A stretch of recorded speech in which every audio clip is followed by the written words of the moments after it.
Hi, welcome to lesson 2. This one is entitled Care and Maintenance of Your Instrument, in which we talk about how to take care of your flute, things to do, things not to do, and possible problems that might come up that need repair. So first things first, when you purchase your instrument, it may or may not come with a cleaning kit from the music store. You may use some of the items in this kit, but today I'm going to talk to you about my preferred items for cleaning your flute and taking care of it. The first item that you will need is a cleaning rod, and I have got 2 examples right here. You can get the plastic kind, and this might come with your instrument. You might have a metal kind, or you might have a wooden kind, which I do not have here to show you. These are used for cleaning out the inside of the instrument, which I will demonstrate in a moment.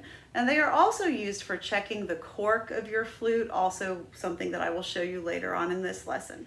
You will also need cleaning cloths. Now you should have 2 different kinds of cloths.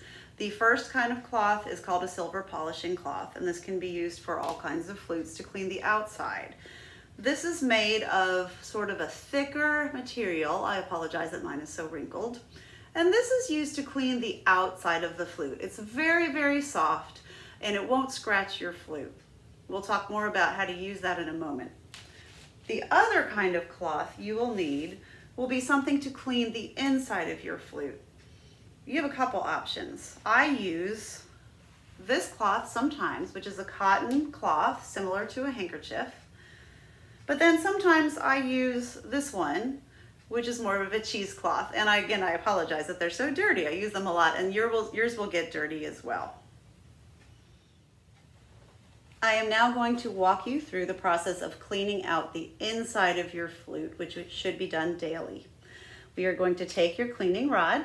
Right now I'm going to take my plastic one. It doesn't matter which one you use. They all have the same purpose. And we're going to take our rag. Either of the inside cleaning rags is fine. Do not use your polishing cloth for this purpose, please. Those are much thicker and can very easily get stuck inside the flute. So we're using the inside cleaning rod. We take the corner of the cloth and thread it through the hole on the end, very similar to threading a needle. And the first thing we want to do is wrap the end over like so. And we'll start by cleaning the head joint. We put this over the end so we don't damage the ends of the head joint inside. Put it in gently. Give it about 3 good twists. 1, 2, 3. And then pull it out. You will find that the rag has condensation and feels kind of wet. That's normal, and it should happen after you've been playing your flute for a few minutes. Let's move on to the body. Remove the corner like so. And we are going to try to push it all the way through as long as the cleaning cloth is not super thick. We put it in the end. Push. When you see it coming out the other end, grab it and pull it out. Please use an extreme amount of caution in this case. If you feel when you're pressing the cleaning rod through the flute that it might get stuck, it probably will. So the best choice to do in that case is just to pull it back out and then go in the other end, and this is what that would look like. We push it in, we feel like, oh gosh, it feels like it might get stuck. Pull it back out, go to the other end, same idea. And you should have a little more condensation after cleaning out the body. Last, we clean out the foot joint. This is the easiest one. You may pass it straight through. Shouldn't be much condensation on the foot joint. And that is how we clean the inside of the flute. Again, you should try to do this every day. Now, cleaning the outside is done with the silver polishing cloth, and you must be gentle. You take the silver polishing cloth and just wipe off any fingerprints or any stickiness that may have accumulated while you were practicing. You may clean the keys. Just be very, very gentle. Give them a medium kind of scrubbing motion like that. Same thing on the body. You want to kind of get all those fingerprints off. If you leave fingerprints on your flute long enough, they will build up and get much harder to remove. Gently do the keys. these things should be done once a day after you're done playing your flute for the day. And then we do the same thing with the head joint. You might find some stickiness on the head joint after you've been practicing, and that's fine. Just again, clean it off so it doesn't get stuck. And that is how we clean the inside and the outside of the flute. The best ways to put your flute down are as follows. You can use a Hercules stand, which you can find on Amazon and other retailers. You can use a single stand from K&M. Both of these will support your instrument and allow condensation to drain out of the bottom. Or you can put your flute down carefully on a table or a desk as long as the keys are facing up.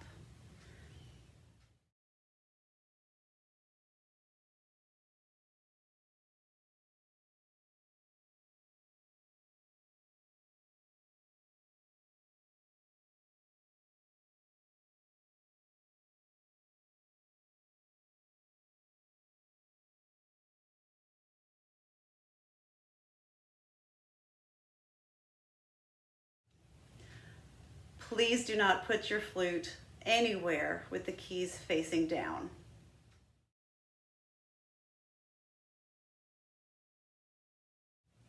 This is a big no-no, and it can actually damage the keys and the rods, and then you're looking at a hefty replacement. Other things not to do. Please do not ever roll your flute on your lap. As interesting as the sound might be when you do that, please never do that. Another thing you should never do with the head joint is take it off and make popping sounds like that. That's not good for your flute either. So these are just general day-to-day things that you want to make sure you put down your flute carefully, that you never put it down in a dangerous way. And the other thing I didn't mention yet is please do not ever put your flute on the music stand and walk away. It's just too easy to knock it off. And again, if you do that, you're looking at a possible bent key or bent springs or bent rods, and those are all very costly to replace.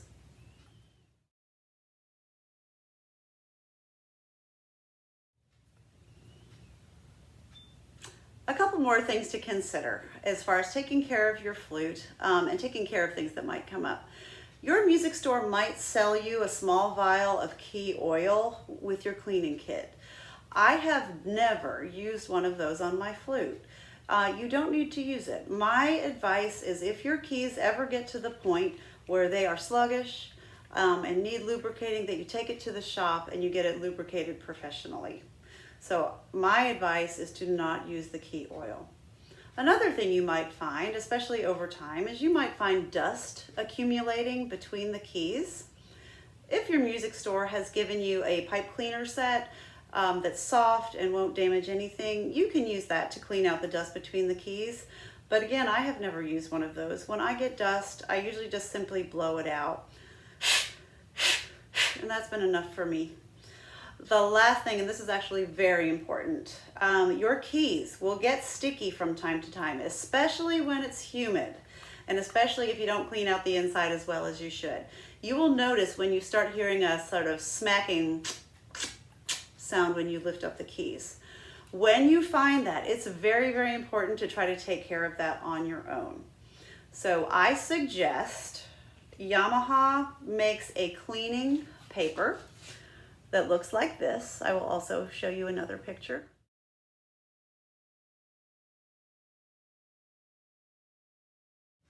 Purchase one of these, and this is how you use that paper. You take out one sheet.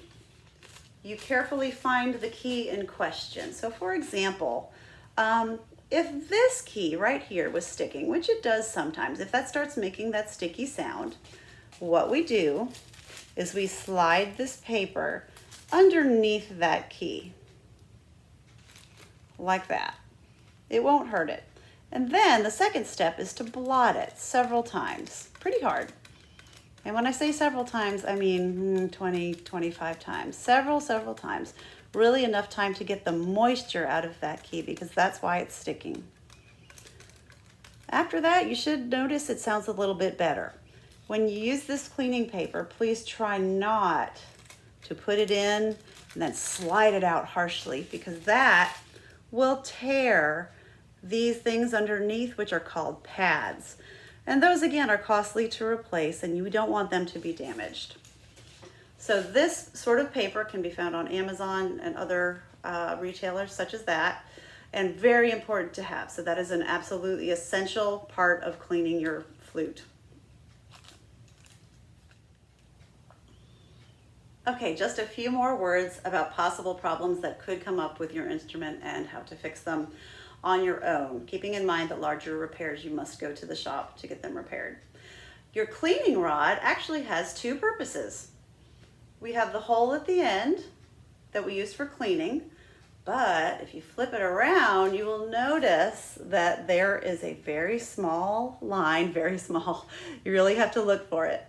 That is called your tuning line. And what we do is we slide that end into the flute, like so. If that line comes up in the middle of this hole, I'm not sure if we'll be able to see this. There we go. If you can see that line in the middle of the hole, that means your cork is in the right place. You can't see it, but your flute has a cork right here. It's surrounded on this end with this metal part, which is called the crown. And if you look inside your head joint, you might be able to see a metal disc, which prevents you from seeing the cork. If the line is off center, that means your cork is in the wrong place. Now, if it's just a tiny bit off center, like a millimeter or two, that is not a big deal. But if you get to the point where the line is very, very far to one side or the other, the flute needs to go to the shop so that they can move the cork. Music shops are very accustomed to making this adjustment, and it does not take very much time. Another thing that we want to watch for is that occasionally your springs might pop out. These very small wires underneath the flute are actually called springs. And you'll notice at the end of the wire, right where my finger is behind something called a post. The springs are supposed to stay behind the posts at all times. Please do not play with them. They pop out very easily. If you should notice a spring has popped out, you may be able to push it back in yourself. I'm going to see if I can do that.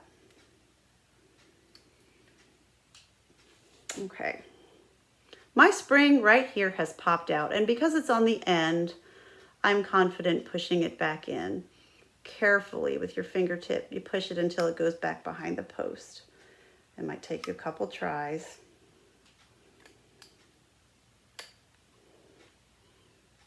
And boom, it's back in. But I wouldn't suggest doing this unless you are absolutely certain you can get it back behind the post easily. If you have any doubt in your mind, you should bring it to the music shop to be adjusted. Again, it doesn't take very much time, and it's a very inexpensive fix. Another thing you may come across, if you bang your flute accidentally on the stand or a table and it gets a small dent, that's not a big deal. It's mostly cosmetic. I would say any dents that are 1/4 inch and smaller are generally not a problem. Any dents that are half inch or larger might start affecting the sound. Also, as far as dents, when you are taking your flute apart and putting it together, this part here must always stay round. If you dent this part, it's going to be near impossible to put your flute together. The last thing we want to talk about is something called leaks. If you'll notice, leaks happen sometimes, and they're a small repair, but again, you need to know what they are, and you need to know when it's time to go to the shop. When I press this key, 2 other keys go down. Now, as part of natural wear and tear, sometimes if I press this key down, this one might not go down all the way, and that's called a B-flat leak. It's very, very common, and all that means is that when I'm pressing this key down and this one's not going down all the way, that some air is leaking out. It's noticeable because, first of all, it affects your tone. You'll start to feel kind of airy and something just won't sound quite right. And sometimes it's visible. Sometimes you can press the keys down and say, oh, that's not going down all the way. And if that's the case, then you know you have a leak. If you suspect you have a leak, again, you can take it to a repairman at the music store and they should be able to fix it for you. That is not something you should try to repair yourself. I don't even do that myself, and I've been playing for a long time. Phew, did you catch all that? I know that's a lot of information. Of course, go back and watch this video as many times as you need to so that you can understand all that is involved for caring for your instrument. If you ever have any doubt, please call your music shop and talk to the repair person about fixing any issues that may come up. So good luck, and I look forward to talking to you next time.